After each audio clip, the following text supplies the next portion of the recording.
오늘도 하나님 우리에게 주시는 생명의 말씀, 축복의 말씀을 보기로 하겠습니다. 시편 128편입니다. 하나님 우리에게 주시는 생명의 말씀은 시편 128편 1절에서 6절까지 말씀입니다. 우리 같이 봉독하시겠습니다. 여호와를 경외하며 그 도를 행하는 자마다 복이 있도다. 내가 내 손이 수고한 대로 먹을 것이라. 내가 복되고 형통하리로다. 내 집 내 실에 있는 너의 아내는 결실한 포도나무 같으며 내 상에 둘린 자식은 어린 감람나무 같으리로다. 여호와를 경외하는 자는 이같이 복을 얻으리로다. 여호와께서 시온에서 내게 복을 주실지어다. 너는 평생에 예루살렘의 복을 보며 내 자식의 자식을 볼지어다. 이스라엘에게 평강이 있을지로다. 아멘. 이런 복이 여러분들에게 다 임하기를 축복합니다. 하나님께서 우리 5월이 되면은 지난주는 우리 어린이날 어린이 주일이고 오늘은 우리 어버이 주일입니다. 5월 달은 저는 어제 알았는데 한국에는 5월 21일이 부부의 날이더라고요. 또 그래서 깜짝 놀랐어요. 그래서 5월이 되면 이렇게 실록이 참 풀어지면서 우리 가정에도 하나님이 정말 이런 축복이 흐르는 그런 가정이 되기를 참 축복하시기를 원하고 계신다, 이런 생각을 하면서 오늘도 가정에 대한 이제 하나님 메시지를 듣기로 합니다. 때로는 가정에 대해서 우리가 감추고 싶은 부분들이 참 많을 거예요. 가정이라는 것은 어떤 경우는 우리가 승리가 있을 때까지는 이 아픔을 거치고 이제 우리가 지내는 가정이기 때문에 한국에도 유명한 목사님께서 10년간이나 가정에 대한 메시지를 못 하셨을 정도로 이 가정은 사실은 이렇게 펼쳐놓으면 우리가 좀 아픔이 있는 그런 거예요. 그러나 하나님이 우리에게 주시고자 하는 것은 그런 아픔을 이제 뛰어넘어서 축복을 주시기 위해서 오늘 저희들에게 이런 메시지를 주신다는 것을 여러분 꼭 기억하시기 바랍니다. 하나님께서 이 천지를 창조하실 때에 모든 천지를 창조하시고는 참 보기에 좋았더라, 보기에 좋았더라, 이런 말씀이 계속 창세기에 나옵니다. 그리고 하나님께서 인간을 창조하시고 아담을 만드시고 그 다음에 갈비뼈를 빼서 이제 하와를 만드시고는 하나님이 표현이 틀려졌어요. 그냥 너무 좋으신 거예요. 심히 보기 좋았더라. 그냥 좋은 정도가 아니고 심히 보기 좋았더라. 그래서 하나님께서 그때부터 이 가정이라는 작은 단위를 참 중요한 단체, 이 중요한 공동체로서 정말 귀하게 보시고 축복하기를 원하셨다는 것을 우리가 볼 수 있습니다. 예수님께서 이 땅에 오셨을 때에 가장 제일 먼저 기적을 행하시는 곳이 바로 가나의 혼인잔치였어요. 거기도 가정에 혼례식이 있을 때에 예수님께서 축복을 하시면서 물이 변해서 포도주가 되는 그런 기적을 일으켜 주셨습니다. 그래서 여러분, 우리가 요한복음 3장에 보면은 유대인의 관원, 유대인의 지도자가 예수님을 밤에 만나러 옵니다. 그래서 예수님을 보고 당신이 행하시는 표적을 보니까 분명히 하나님께서 보내셨는데, 그러니까 구세주라는 거죠. 근데 그런 얘기를 하면서 예수님께서 그 유대인의 지도자인 니고데모에게 사람이 새로 이렇게 태어나지 않으면 하늘나라를 들어갈 수 없다, 이런 말씀을 하십니다. 그때 니고데모가 눈이 동그래졌어. 아니, 이 나이 들어서 엄마 뱃속을 다시 들어가라는 겁니까? 육은 맨날 육으로 생각하는 거예요. 그래서 예수님께서 조금 더 구체적으로 설명하십니다. 물과 성령으로 거듭나지 않으면 하늘나라를 들어갈 수 없다. 아멘. 그래서 정말 성령님이 우리 삶에 오시고 성령님을 만난 사람은 바로 물이 변하여 포도주가 되는 역사가 일어나는 것입니다. 지금까지 예수님을 몰랐으니까 물 같은 인생을 살았는데 이제는 예수님을 만나서 성령님이 우리 삶에 오셨으면 이제는 포도주가 되는 역사가 일어나는 거예요. 포도주도 그냥 포도주가 아니에요. 최상급의 포도주를 만들어내셨듯이 우리의 인생이 오늘도 주님으로 인해서 최상급의 이런 포도주를 정말 만끽하는 그런 삶이 되기를 주의 이름으로 축복합니다. 그래서 진정으로 우리가 변한다는 거죠. 성령님을 만났으면. 근데 그 변한 것을 가장 잘 알 수 있는 것이 가정이라는 것이에요. 그렇기 때문에 때로는 피해가고 싶은 데가 있어요. 왜? 내 모습이 너무 적나라하게 드러나니까. 가족들은 다 잘 알거든요. 그래서 때로는 이거만 덮어두면 좋을 것 같은 그런 생각이지만 주님께서 우리에게 가정을 주시는 이유가 우리의 가정에서의 우리의 모습을 보고 진정으로 나의 진짜 모습이 어떤가를 보여주시는 것입니다. 하나님의 목적은 우리 한 사람 한 사람이 예수님을 만났으면은 예수님을 닮아갈 수 있는 인생을 살고 그리고 영생을 주시기를 하나님이 목적하고 계시는데 그것을 내 상태를 점검할 수 있는 것이 가정만큼 좋은 것이 없다는 것입니다. 그래서 여러분 이런 말이 있습니다. 연애는 달콤한 꿈을 꾸는 것이고 결혼은 그 꿈이 깨지는 자명종이다. 땡 어느 날 결혼하고 나니까 이게 뭐야?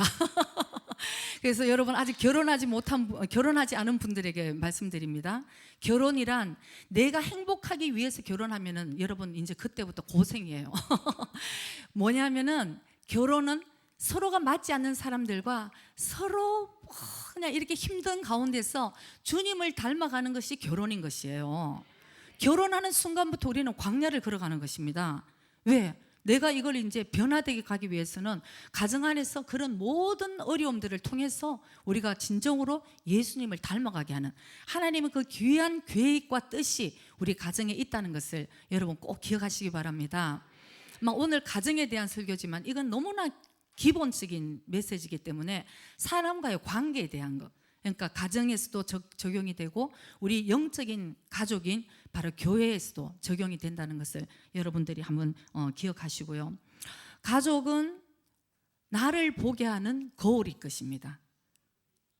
여러분 만약에 가정에서 나 남편 때문에, 나는 아내 때문에, 나 우리 부모 때문에, 우리 자녀 때문에 그렇게 얘기하면 아직은 광야를 헤매고 있어야 되는 거예요.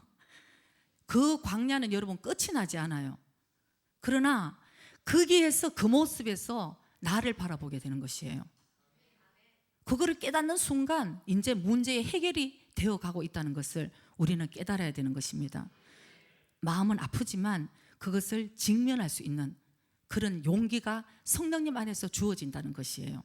그것을 우리가 바라보지 않으면 진정한 내가 성장하지 못하고 하나님의 뜻을 깨닫지 못하기 때문에 하나님께서는 그런 아픔을 우리를 바라보게 하십니다. 여러분 솔직한 얘기로 교회는 이렇게 신앙생활 하다가 싫은 사람이 있으니까 여기 계시는 분은 절대 안 그러시니까 계시지만 힘든 사람, 저 사람 때문에 도저히 힘들다 그러니까 교회들도 참 잘도 옮기시더라고요. 근데 여러분 가족 여러분 옮길 수 있어요? 그러니까 하나님이 우리에게 맺어준 것이에요. 이걸 그냥 어떡할 수가 없는 거야. 도망갈 수도 없고 거기서 아마 도망갈 수 있는 사람 같았으면 벌써 도망갔겠죠. 그러나 그 안에서 하나님께서 우리에게 주는 메시지를 듣고 우리는 순종하며 이제 변화돼 가야 되는 것입니다. 그래서 가정은 상대를 보는 것이 아니고 나를 바라보는 것, 그것이 제일 중요하고요.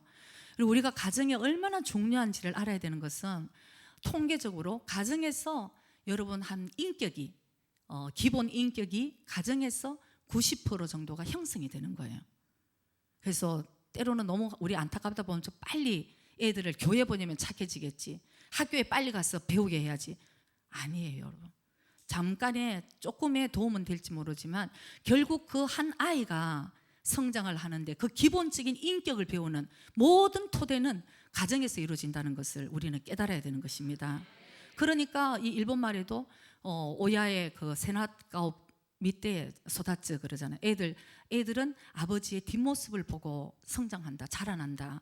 그러니까 여러분 잘 생각해 보면은요, 저 역시도 그랬고 제가 많은 경우에 얘기를 들어보면 나는 우리 부모를 어떨 때는 너무 힘들어서 용서할 수가 없어, 진짜 막 그런 얘기를 듣거든요. 그런데 가만 보면은 그 부모를 그대로 속 빼닮은 행동을 우리도 하고 있는 거예요. 그거 자기는 모르죠, 여러분. 그러나 싫다, 난 저기서 상처를 받았다, 너무 싫다고 얘기하면서도 우리가 예수님 안에서 그걸 온전하게 해결하지 못하는 경우는 우리가 또 사랑하는 가족들에게 똑같은 상처를 흘려줄 수밖에 없는 그런 미련한 존재라는 것을 우리가 깨달아야 되는 것이에요. 그렇기 때문에 예수님이 우리 인생에 오셨습니다. 물이 변하여 포도주가 되는 역사를 만들어 주시려고. 그러니까 한 사람의 아담, 한 사람의 사람 때문에 죄가 우리에게 들어왔고, 한 사람 예수님으로 인해서 우리 그 죄에서 해방이 받고 회복의 역사가 일어났다고 성경은 우리에게 말씀하시잖아요. 그래서 아직도 나의 가정에 많은 문제들 가운데 난 너무 힘들어하면 오늘 분명히 포도주를, 최상급의 포도주를 만들어주시는 예수님을 우리가 다시 한번 관계를 회복해야 되는 그런 시간이 될 줄 믿습니다.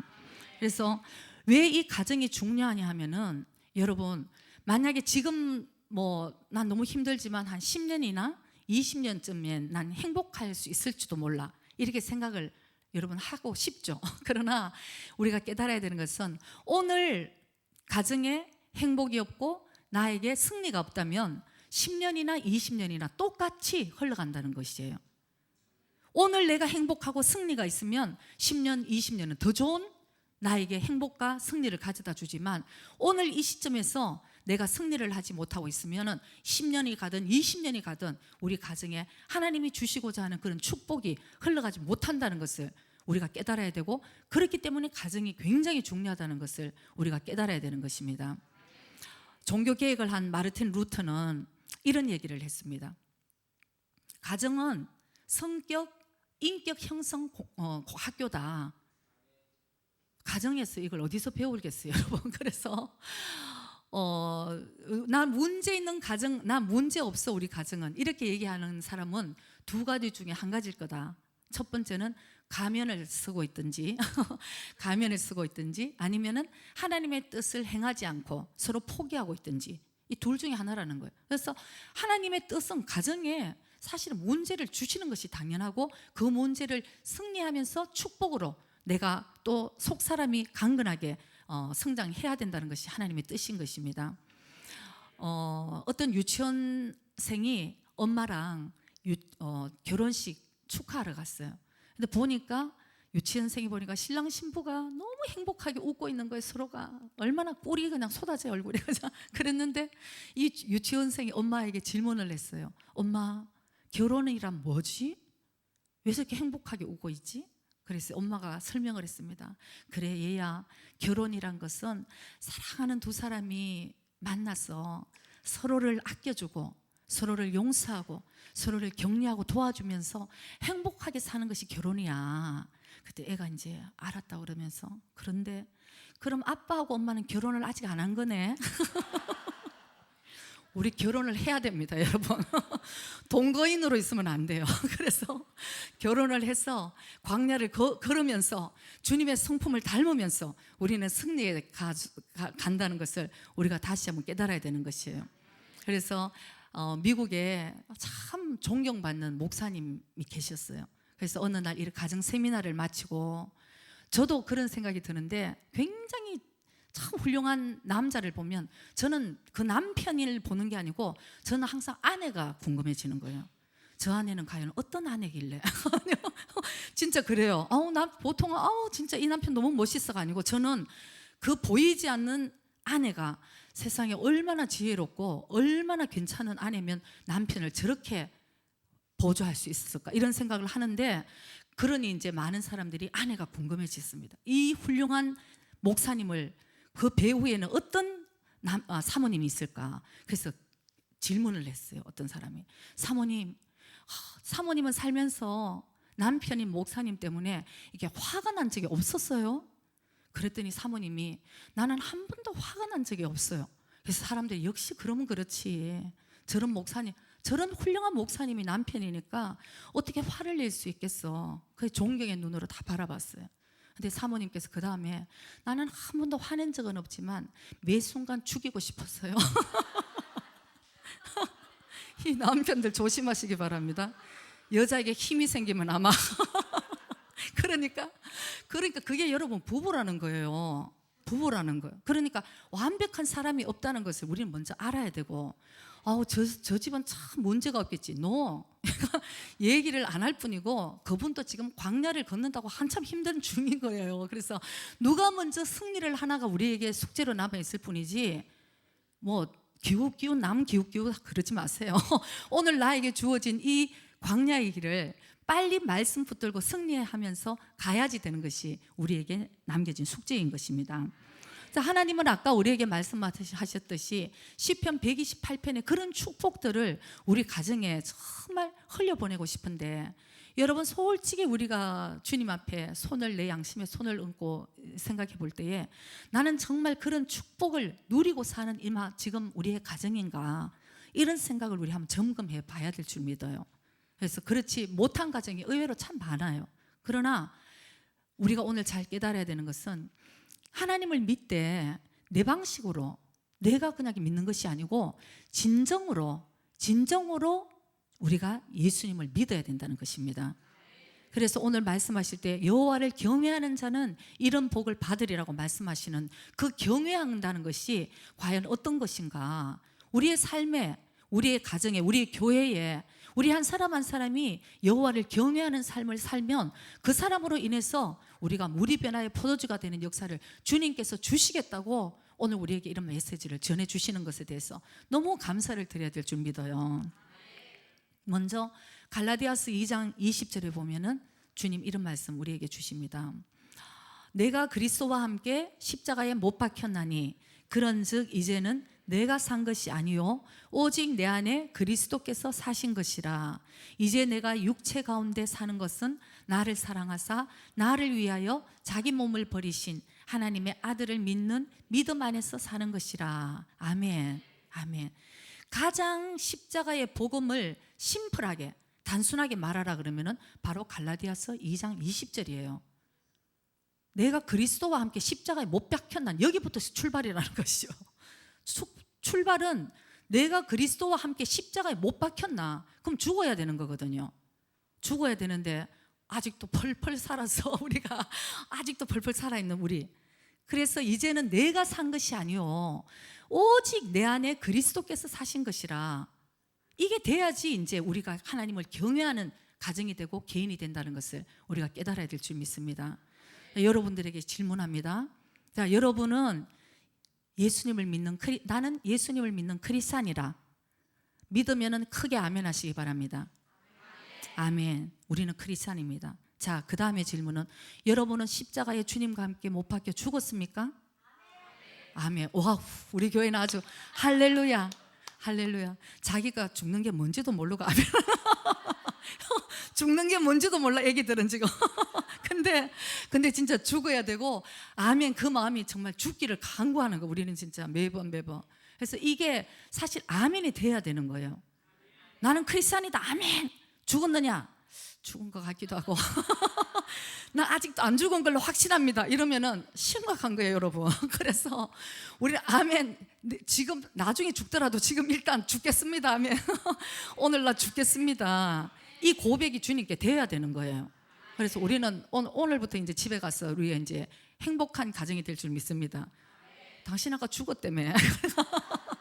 아까 4층만 올라가도 성도한테 아까 자기 죽었다며. 그러니까 죽은 자는 말이 없다. 아멘. 그래서 불평불만. 가정에서 왜 하나님이 우리를, 영적인 가족 안에서 왜 우리를 보게 하시냐면은 요 정도로 우리는 그냥 불평불만하고, 요 정도로 내가 주님 정말 사람을 사랑하지도 못하고 가족도 사랑하지 못하고. 여러분 그때마다 그게 당연한 게 아니고 깜짝깜짝 놀라야 되는 거예요. 어머나, 내가 이 정도밖에 안 됐나. 근데 어떻게 우리가, 여러분 가정에 가족조차도 사랑하지 못하는데 어떻게 나하고 상관없는 영혼을 주님의 마음으로 사랑할 수 있겠어요? 그러니까 하나님이 우리의 마음을 연단하시는 겁니다. 정말 사랑할 수 있는 마음으로, 또 품을 수 있는 그릇으로, 그냥 또 성장할 수 있는, 섬길 수 있는 마음으로, 어쨌든 하나님이 우리 그릇을 막 크게 늘리시는데, 그게 우리가 말씀에 순종하며 정말 나갈 때에 저 사람 통해서 조금 그리스도의 향기가 품어 나오는 것 같고, 그 사람이 있을 때에 뭔가 모르지만 참 행복감이 흘러가고. 여러분 이런 거 이제 우리가 흘려보내야 되는 것이에요. 누가 한 사람이 오면 가방 들고 다 나가버리지 말고 그 사람 곁에 뭔가 저 사람하고 있으면 그게 성령의 사람이잖아요. 성령의 사람은 죽어야 되지. 죽어서 성령님이 함께 계시니까 그 사람과 함께 하는 것은 너무 행복한 거예요. 그냥 육이 살아서 막 번쩍번쩍 하는 사람은 갔다가 그냥 데이니까 아무도 안 가고 싶은 거죠. 그래서 우리가 그럴 때도 항상 저 사람이 상대를 보는 것이 아니고 나를 한번 점검을 해봐야 되는 것이에요. 내가 어떤 사람인가? 나는 과연 저것도 품을 수 있는 사람인가? 사랑할 수 있는 사람인가? 이 작은 것에 난 불평불만하는 사람인가? 그 거울을 쳐다보면서 내 얼굴에 있는 모든 이 잡티들을 다 뽑아야 되는 거예요. 먼지를 뽑고 거울을 보고 예쁘게 화장만 하는 것이 아니고 영적인 거울을 우리가 봐야 되는 것입니다. 그래서 오늘부터 그러니까 그리스도로 단장한다 그러죠. 예쁘게 화장하는 거, 주님 앞에 예쁘게 점도 없고 흠도 없고 주름 잡히지 않는 모습으로 우리가 그리스도로 정말 거룩하게 정결하게 그렇게 변화돼 가기를 주님께서 원하신다는 것을 우리가 깨달아야 될 줄 믿습니다. 우리가 예수님을 나의 삶의 구세주로 영접했다. 이렇게 이제 우리 영접 기도도 하고 하잖아요.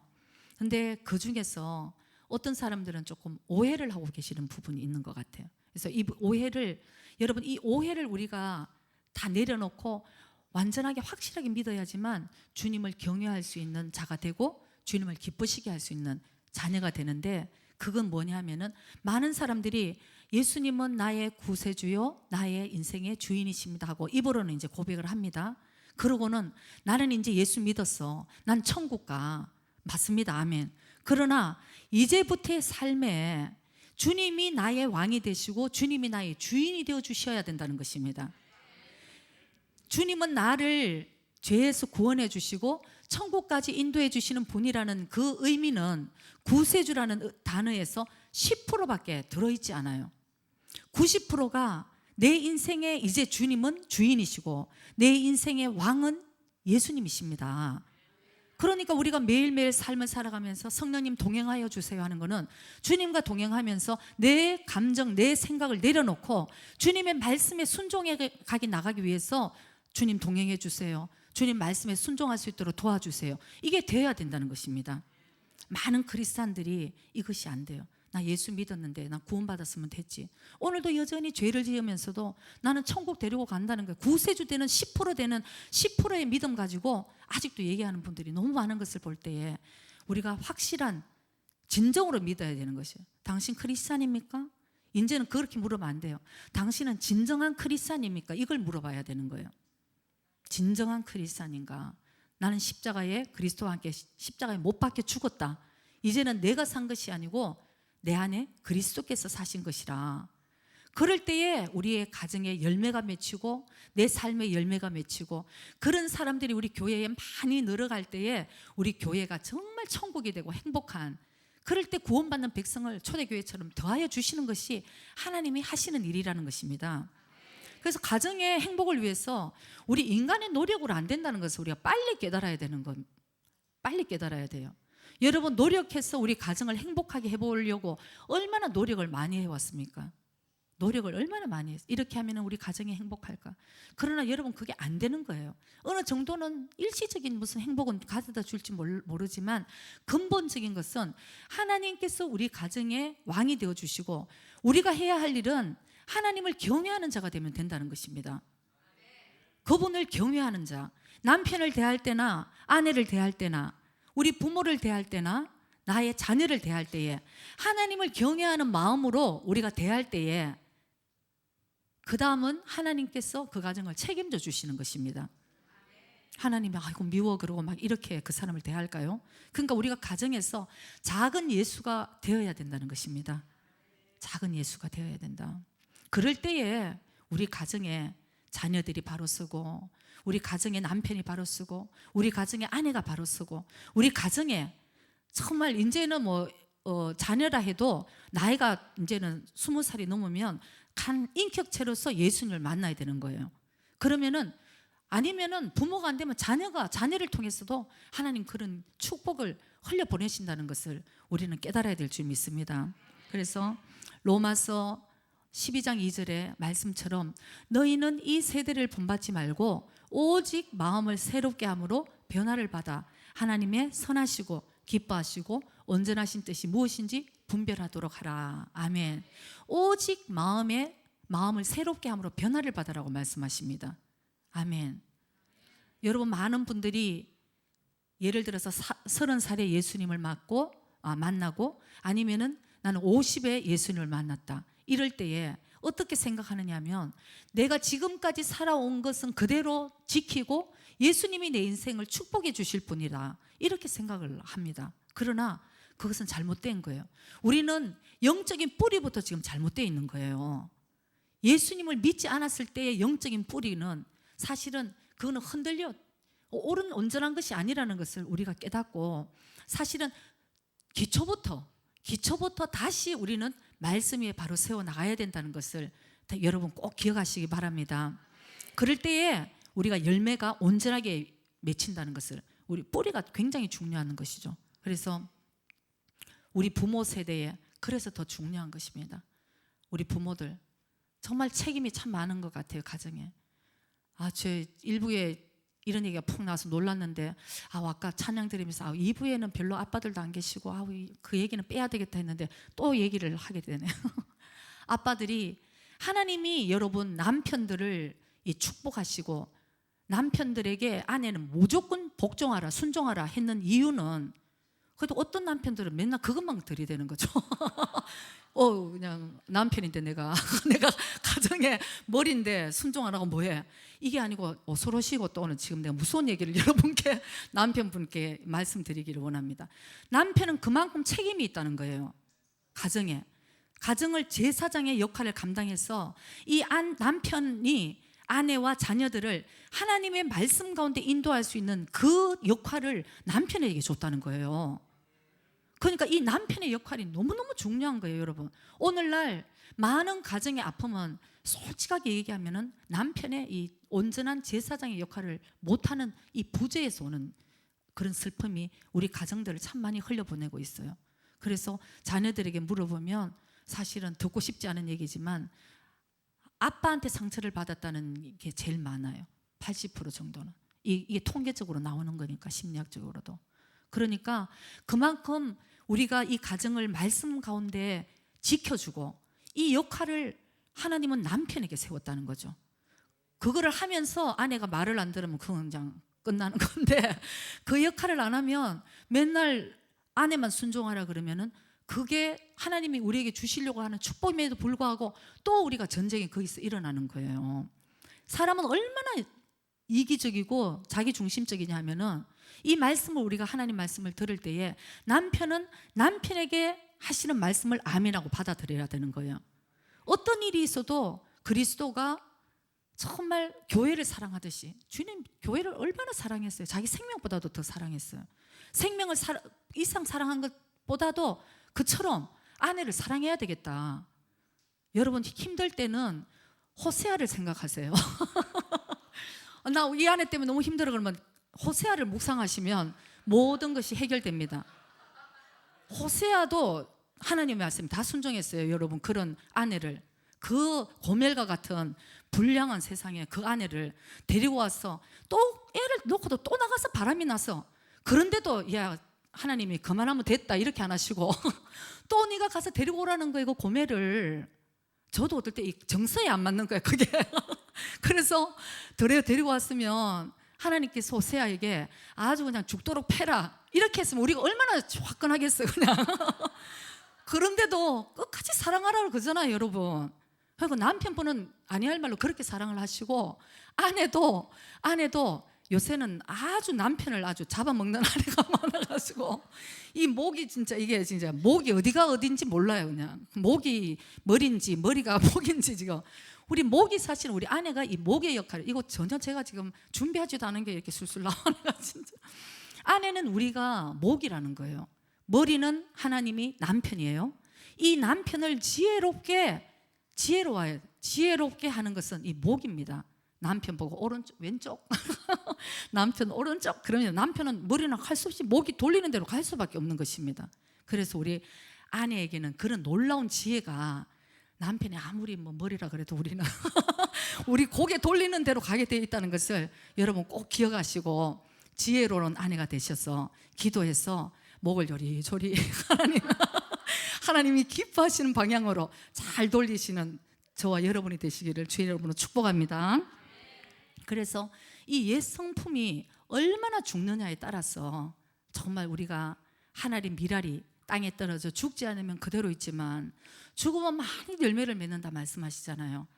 그래서 우리가 그 가정의 그런 부모의 역할을 바라보면서 자녀들이 성장을 할 때에 저 역시도 그랬어요. 저 역시도 옛날에 그냥 우리 부모님은 좀 더 이랬으면 참 좋았겠다. 그냥 참 상처를 아주 받기로 작정하니까 웬 상처가 그렇게 많은지 아주 보따리가 부족해. 그냥 이것도 상처 저것도 상처. 근데 오늘 여러분들에게 말씀드립니다. 예수님을 온전하게 진짜 확실하게 믿으면 그 모든 상처 물이에요. 그게 물이 변하여 포도주가 되는 역사를 주님이 만들어 주신다는 것을 우리는 체험하고 살아야 되는 것입니다. 거기에 우리의 축복이 흘러가고 거기에 우리의 승리가 있고 거기에 우리 자유함이 있다는 것을 우리가 깨달아야 되는 것이에요. 그거 아직도 내가 물속에 있으면, 아직도 내가 옛 성품에 그대로 갇혔어, 아직도 난 상처가 있어, 아직도 자기를 바라보지 못하고 영원히 하나님의 계획을 깨닫지도 못하고 영원히 불행해질 수밖에 없는 것이, 하나님은 너무 안타까우신 거예요. 저 아까 찬양하는데 주님이 우리 가정에 대한 이 축복을 주시기를 이렇게 간절히 원하시는데 참 마음이 막 아픈 거 있죠. 우리는 받아 누려야 되는 거예요. 이미 예수님께서 다 승리해 주셨습니다. 예수님께서 이미 관계를 다 회복해 주셨습니다. 우리는 예수님께만 들어가면 되는 것이에요.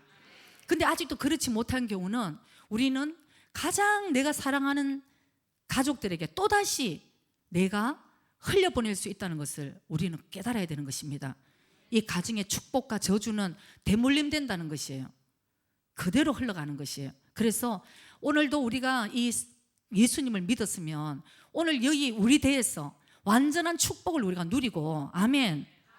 여러분, 예수 믿으면은 내 대에서 일단 축복을 누리고 그 다음에 내 자녀 대에는 축복을 물려주는 그런 우리가 크리스찬과 부모가 되어야 된다는 것입니다. 그렇지 않으면 계속적으로 계속 대물림 받고 너무 상처가 또 흘러가고. 왜 예수님을 믿는데 그래야 될까요? 저는 그건 잘못됐다고 생각해요. 저도 그럴 뻔했었어요. 그러나 말씀을 깨닫고 진리 가운데 서고 제가 어떤 일이 있더라도 죽어야 되겠다고 생각하고 하나하나 한 발걸음 가니까 성령님이 나와 함께 해주시니까 진리 가운데 자유함이 있고요, 축복이 거기서 흐르고 진짜 이거를 하나님이 우리에게 누리게 하시는구나, 이런 생각을 하게 됩니다. 그래서 초기에는 광야를 걸어가지만 어느 정도 걸어가야 되는 거예요. 그래야지 가나안이 보이지, 그죠?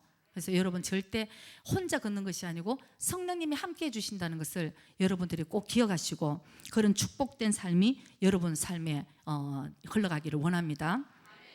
그래서 항상 자기 중심을 내려놔야 되겠다, 이걸 이제 꼭 기억하시기 바랍니다. 메시지를 정해도 설교를 들어도 나중에 듣고 보면 깜짝 놀랄 때가 있어요. 사람은 정말 자기 중심적이구나, 자기를 너무 사랑하기 때문에 항상 자기 쪽으로 이렇게 해석을 하려는 그런 경향이 많아요. 그래서 예를 들어서 이제 어떤 철수가 있어요. 애들 우리 옛날에 영어 단어가 잘 안 외워질 때 선생님이 그런 얘기를 하시죠. 10번만 계속 집중해서 외우면 자기 것이 돼, 이렇게 얘기를 하잖아요. 그래서 이제 철수가 영어 선생님 그 얘기를 하시니까 막 어머 아멘 은혜를 받았어요. 그래갖고 얘가 그냥 영어 단어를 외우는 줄 알았는데 조금 있다 보니까 영희 영희가 자기 마음에 드니까 자기 것이 된다 하니까 영어 단어가 아니고 10번만 외우자, 영희가 나의 것이 되더라. 사람은 참 그렇게 자기중심적이라는 거예요. 제가 이제 이렇게 말씀을 전하고 나중에 들어보면 또 해석을 또 그렇게 하셨어. 그러니까 일단 자기 생각이 내려져야 돼요, 여러분. 이 고정관념이 우리를 아주 그냥, 그래 아까 니고데모에게 주님이 말씀하시는 게 영은 영이고 육은 육이야, 이렇게 말씀하시는 거예요. 그래서 우리 육적인 생각, 이 고정관념은 계속 내려놓고 주님의 말씀으로 채울 때에 우리가 진정으로 온전한 가정과 우리 가정 또 교회와 또 우리 자신이 축복이 된다는 것을 여러분 꼭 기억하시기 바랍니다. 사무엘상 2장에 보면 여러분도 잘 아실 것이에요. 여기 엘리 제사장이 나옵니다.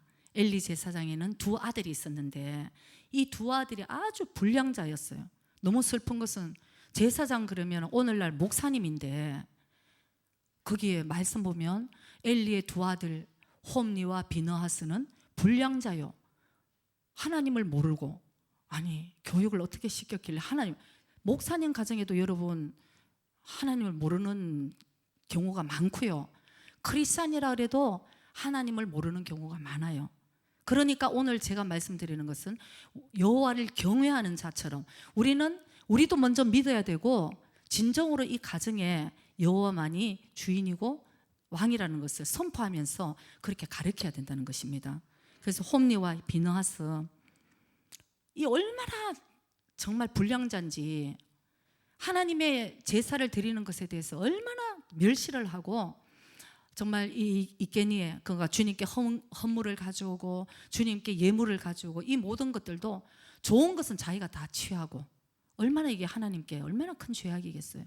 그따가 회막문에서 수종드는 그런 여자들과 동침까지 하고, 이게 얼마나 끔찍한 죄를 저질러. 그래서 나중에 엘리 제사장이 아들들을 부릅니다. 내가 너희들이 그 죄를 짓고 있는 것을 다 듣고 있다고.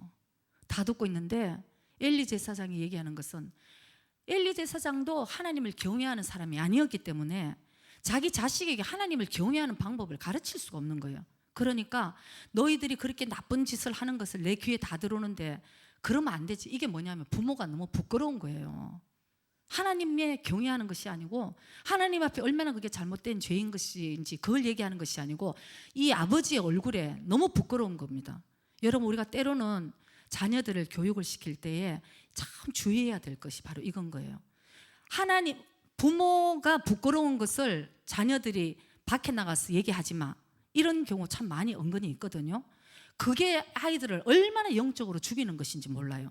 그거 이전에 우리 부모는 부끄러운 행동을 하면 안 되는 것이죠. 가정이나 밖에서나 오픈되고, 왜 가정에서는 죄를 짓고 밖에서는 그거를 감추게, 왜 아이들에게 그런 교육을 할 때 바로 홈리와 비느하스처럼 하나님을 모르는 자가 되어버린다는 것입니다. 어릴 때는 사실 어리니까 부모 말을 듣지만 결국은 그것이 크면서 홈리와 비느하스처럼 하나님을 모르고 하나님을 경외하지 않는 그런 자로 만들어버린다는 것을 우리 부모들이 정말 잘 많이 깨달아야 될 때가 있어요. 그래서 사무엘상 2장 29절 30절을 보면 드디어 하나님께서 정말 홈리와 비느하스에게도 화를 내시지만 이 엘리 제사장에 대해서 하나님이 정말 이제는 참을 수가 없어요. 그래서 하나님께서 엘리 제사장에게 너희는 어찌하여 내가 나의 처소에서 명한 나의 제물과 예물을 밟으며 너의 아들들을 나보다 더 중히 여겨. 이거 여러분 우리 조심해야 돼. 하나님보다 우리 자녀들을 나보다 더 중히 여겼어. 하나님의 백성 이스라엘에 드리는 가장 좋은 것으로 스스로 살찌게 하느냐. 여러분, 우리가 자녀들을 사랑하는 것도 하나님보다 더 사랑하는 것, 이 하나님 다 보고 계신다는 것 우리가 알아야 돼. 그건 하나님을 경외하는 삶이 아닙니다. 30절에 보면은 그러므로 이스라엘의 하나님 나 여호와가 말하노라. 내가 전에 너희 집과 너희 조상의 집이 내 앞에 영영히 행하리라 하였으나 이제 나 여호와가 말하노니 결단코 그렇게 아니하리라. 나를 존중히 여기는 자를 내가 존중히 여기고 나를 멸시하는 자를 내가 경멸히 여기리라. 아멘. 여러분, 여기에 참 오늘 복음에 비밀이 많이 숨겨져 있어요. 하나님께서는 엘리 제사장을 택하셨어. 그 당시 구약의 제사장으로 택함을 받는다는 것은 특별한 레위 지파만이 하나님이 특별히 세우신 이 놀라운 특권이에요. 그래서 하나님께서 그 레위 지파를 축복하시고 제사장의 집안을 축복하시면서 하나님이 말씀하십니다. 내가 전에 너의 집과 너의 조상의 집이 내 앞에 영영히 거하리라. 이게 얼마나 큰 하나님의 축복을 주셨습니다. 그러나 문제는 바로 여기에요. 이제 나 여호와가 말하노니 결단코 그렇게 아니하리라. 너 하는 행동 보니까 이건 아니야. 나를 존중히 여기는 자를 내가 존중히 여기고 나를 멸시하는 자를 내가 경멸히 여기리라. 여러분, 우리는 예수님을 믿으면 영생을 얻는다. 아멘입니다. 그러나 예수님이 나의 왕이 되시고 예수님이 나의 삶의 주인이 되어 주셨을 때에, 주님을 내가 존중할 때에 주님도 나를 존중히 여겨주시고 하나님을 사랑하는 자를 하나님이 사랑하신다고 말씀을 하셨습니다. 그럴 때에 우리가 영영히 주님 앞에 거하는 것이지, 저렇게 경멸을 할 때에 주님은 그 약속한 말씀을 이제는 그렇게 아니하리라. 왜요? 우리가 먼저 약속을 깨버린 자예요. 우리가 먼저 약속을 깬다는 거죠.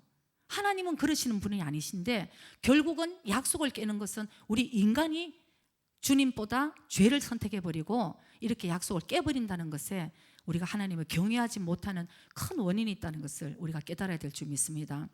그래서 사무엘상 3장 13절에 우리 한번 보시겠습니다. 3장 13절에는 이런 말씀이 있습니다. 내가 그 집을 영영토록 심판하겠다고 그에게 이른 것은 그의 아는 죄악을 인함이니 이는 그가 자기 아들들이 저주를 자청하되 금하지 아니하였음이라. 아멘. 그래서 이 부모의 역할이 굉장히 중요한 거예요. 저주를 받을 행동을 하고 있는데 금하지 아니하고 바로 믿음으로 바로 세우지 못하면 하나님의 심판이 사실은 흘러간다는 것을 우리는 다시 한번 뼛속 깊이 깨닫고 오늘부터 다시 한번 우리가 주님과의 관계를 회복하며 정말 철저하게 회개하고 주님께 더 나아가야 될 줄 믿습니다. 그래서 하나님의 죄악이 하나님의 심판이 이 엘리 제사장의 집에 임하게 됩니다. 그래서 비느하스와 홈리 이 두 아들은 한 날 죽어버리고 엘리 제사장은 목이 부러져서 죽고 그 다음에 그 자부 며느리는 아기를 낳다가 죽었어. 이가보테라는 아들 이름을 짓고 하나님의 영광이 이제 이 이스라엘에서 다 떠났다. 얼마나 슬픈 여러분 슬픈 결말을 맺게 되었습니까? 그래서 우리가 다시 한번 주님이 나의 삶에 오실 때에 물이 변하여 포도주가 된다는 것을 다시 한번 여러분 기억하시고 여러분과 여러분 삶 가정에 정말 다시 주님을 경외하는 자로 주님만이 나의 가정의 왕이시고 주인이시라는 것을 여러분 다시 한번 고백하시고 오늘부터 다시 그분을 모셔드리고 그분을 우리 가정에 정말 책임져 달라고 여러분 다시 한번 기도하는 저와 여러분 되시기를 바랍니다. 하나님을 경외한다는 것은 고린도전서 2장 12절 말씀에 이런 말씀이 있습니다. 우리가 세상의 영을 받지 아니하고 오직 하나님께로 온 영을 받았으니 이는 우리로 하여금 하나님께서 우리에게 은혜로 주신 것들을 알게 하려 하심이라. 아멘. 요한복음 10장 10절에는 도적이 온 것은 우리에게 도적질하고 우리를 도적질하고 죽이고 멸망시키려는 것뿐이요 예수님은 우리에게 오셔서 생명을 주시되 더욱 풍성하게 주신다. 아멘. 아까 세상의 영과 하나님의 영이 있다고 합니다. 말씀이 아까 있었죠. 여러분 우리가 잘 깨달아야 되는 것은 우리는 두 가지 영의 지배를 받는다는 것이에요. 하나님의 영의 지배를 받든지 아니면 세상의 영의 지배를 받든지 아주 이렇게 좋게 표현을 했지 세상의 영은 사탄이라는 것이에요. 그래서 그 사탄에 우리가 따라갈 때는 우리의 삶에 우리의 가정에 도적질 당하고 멸망당하고 죽임을 당하고 그렇지만 우리의 삶에 예수님을 진정으로 주인으로 모셔드릴 때에 우리는 생명이 흘러가고 더 풍성하게 흘러간다는 것을 꼭 기억하시기 바랍니다. 우리가 주님을 주인으로 모신다는 뜻은 뭔가 주님이 막 굴림해서 우리를 힘들게 하시는 것이 아니고 주님이 왕이 되셔야지만 우리를 보호해 주신다는 것이에요. 마귀에게 보호해 주시고 죄에서 보호해 주시고 우리를 지켜주시고 그래서 요한 1서 5장 18절에는 또 이런 말씀이 있죠. 요한 1서 5장 18절에는 하나님께로서 난 자마다 범죄치 아니하는 줄을 우리가 아노라. 하나님께로서 나신 자가 저를 지키심에 우리를 지켜주시니까 악한 자가 저를 만지지도 못하느니라. 아멘. 아멘. 성령님이 내 마음에 오시면 범죄할 죄가 싫어지는 거예요. 죄와 나는 동행하면서 나는 오늘도 구원받았다고 얘기를 할 수 없다는 거죠. 주님은 그러면 똑같이 우리를 대우해 주시겠다는 것이니까 우리가 먼저 주님의 그 사랑을 온전하게 깨닫고 주님이 나의 삶의 왕이시고 주인이시라는 것을 인정하고 그분을 높여드렸을 때 놀라운 일들이 우리 삶을 통해서 흘러간다는 것을 우리가 알 수 있습니다. 주님이 우리의 가정의 왕이 안 되면 마귀가 우리 가정이 놀이터가 되는 거예요. 신나서 주인이 없으니까요. 근데 주님이 우리의 왕이 되어주시면은 우리를 지켜주시고 보호해주시고 진리를 알지니 진리가 너희를 자유케 하리라. 그래서 자유함이 흘러가고 축복이 흘러가고 그런 가정을 우리는 만들고 그런 가정을 우리가 누리고 살아야 될 줄 믿습니다. 그래서 여러분들이 오늘 한번 자기 가정의 영적인 상태를 한번 점검해 보시기 바랍니다. 좀 피해가고 싶을 수도 있지만 영적인 상태를 한번 점검을 해봐서 우리 가정에는 과연 지금 성령님이 인도를 하고 계시나, 아니면은 마귀가 지금 우리 가정을 죽이고 멸망시키고 도적질하고 있는가? 이거 간단한 것이에요. 어떻게 알 수 있습니까? 열매를 보면 알 수 있습니다. 갈라디아서 5장 19절에서부터 한번 보겠습니다. 육체의 일, 이건 바로 육체, 마귀들이 우리에게 지금 가져다 주는 시험입니다. 육체의 일은 현저하니 곧 음행과 더러운 것과 호색과 우상 숭배와 술수와 원수를 맺는 것과 분쟁과 시기와 분냄과 당 짓는 것과 불리함과 이단과 투기와 술 취함과 방탕함과 또 그와 같은 것들이라. 사도 바울이 얘기합니다. 전에도 너희에게 경계한 것과 같이 경계하노니, 계속 반복적으로 경계하노니 이런 일을 하는 자들은 하나님의 나라를 유업으로 받지 못할 것이요, 유업으로 받지 못할 것이라고 말씀합니다. 자, 22절부터 오직 성령의 열매는 사랑과 희락과 화평과 오래 참음과 자비와 양선과 충성과 온유와 절제니 이 같은 것을 금지할 법이 없느니라. 아멘. 우리가 이 열매를 맺어가야 된다는 것이에요. 성령님을 주인으로 모시고 성령님과 동행하며 내가 말씀에 순종해 나갔을 때에 주님이 책임져 주시도록 이 열매를 맺게 해주신다는 것을 여러분 꼭 기억하시기 바랍니다. 그래서 오늘부터 여러분 기도가 누구 변하게 해주세요, 우리 가정 변하게 해주세요, 물론 그 기도도 필요하지만 그거 이전에 주님 내가 완전하게 변하기를 원합니다. 내가 완전히 내가 죽고 나를 통해서 그리스도의 생명이 흘러가기를 원합니다. 우리 가정을 회복시켜 주세요. 이런 기도가 지금 절실하다는 것이에요. 그래서 저와 여러분이 이제는 그런 기도, 정말 자녀들을 축복을 하면서 여러분 저주하지 마세요. 그래서 저건 안 되나, 내가 저걸 왜 낳는가 이러지 마시고 언젠가는 변할 거야. 예수님께서 베드로를 바라보시고 너는 갈대지만 넌 반석이 될 거야. 엄마하고 부모 외에 자녀를 그렇게 봐줄 때가 어디 있겠어요? 남은 손가락질 할지 몰라도 우리 부모의 눈에는 언젠가는 얘는 변할 거야. 믿음의 눈을 바라보고 우리가 이제 축복의 기도를 계속 해야 되는 것이에요. 그러고는 나도 계속 변화돼 가면서, 그래서 하나님 저를 통해서 생명이 흘러가게 해주시고 정말 하나님의 열매가 우리 가정에 또 저의 삶에 주렁주렁 열리게 해달라고 그렇게 기도를 하시기 바랍니다. 아주 주님이 지금 기다리고 계세요. 축복 주시기를 간절히 원하고 계신다는 것을 여러분 꼭 기억하시고, 오늘부터는 가정에 가셨으나 교회에서나 어디에서나 하나님의 말씀만이 나의 삶의 등불이라고 여러분 고백하시고, 어떤 일이 있더라도 때로는 그래요. 누가 난 사모님 죽으려고 그러는데 저 사람이 안 죽어요. 그건 죽는 거 아니에요. 저 사람이 저렇단 말든 난 죽어야 된다는 게 진정으로 죽는다는 것을 여러분 꼭 기억하시고, 그 가정에 일어나는 일들을 영의 눈으로 열려서 바라보시기 바랍니다. 그 뒤에 역사하는 영을 볼 줄 알아야 되는 것이에요. 그래서 절대 속지 마시고 저와 여러분이 오늘 가정에서나 교회에서나 정말 풍성한 열매 맺는 그런 열매만 맺으면, 그래서 접을 짜서 포도주를 쫙 그냥 흘려보내주고 최상급의 포도주를 내는 그런 포도즙이 되시기를 주의 이름으로 축복합니다. 기도드리겠습니다.